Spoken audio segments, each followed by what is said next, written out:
in addition to creating a vector robot using shapes, your robot needs to be part of a world.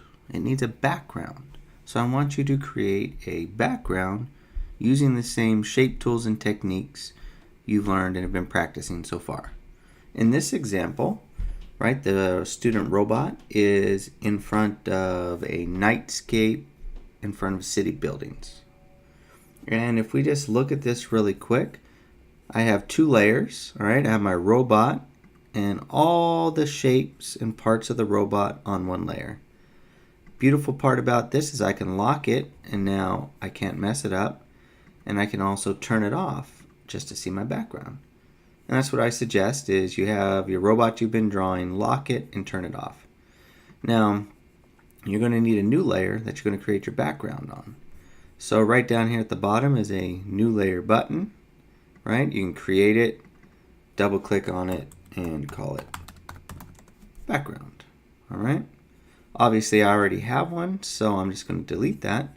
And I'm going to unlock the background, make sure it's visible. And then you can see that this is just rectangles, star shapes, moon using shape builder, nighttime sky, that is, if we click on the fill, a gradient. And then we have a kind of floor down here, right? Road, whatever you want to call it. And what you're going to notice too, and this is what I want to see you do, is we're going to explain rule of thirds in more detail in the future. But for now, I want you to understand that we want 1/3, and then this up here is 2/3. Now, don't pay attention to the stuff that goes outside the artboard, right? When we save this for the web, it's going to cut that off, so we'll be fine. How do you align stuff 1/3, 2/3? Well, let me show you really quick.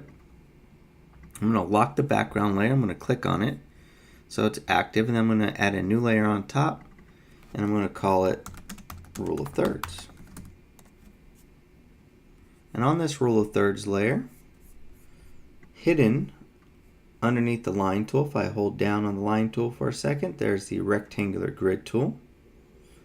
I'm going to double click on the tool so this opens up right here. Your settings are going to be different than mine. All you really need to make sure of is that your horizontal dividers are 2 and your vertical dividers are 2. And I'm going to turn off fill grid. All right, so 2 and 2, and I'm going to click OK. Then I'm going to come up to the upper left corner of my artboard, and then I'm going to drag out this rule of thirds to the bottom right of my artboard. And then you can see where this kind of floor matches up with that third, right? And then the buildings are about on the upper third. Now, I'm going to turn no fill. I'm going to activate my stroke. I'm going to make it a color I can see. So I'm going to make it red and then bump up the stroke to like 5 just so I can see it. So if I click off now, I can see my rule of thirds grid. I can turn it on and off, but it's just there to help me visually see where to line up my objects, okay?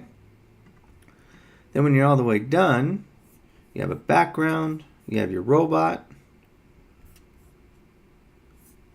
and all you need to do at this point is File, Save for Web, upload to Behance, and then submit your project to Canvas.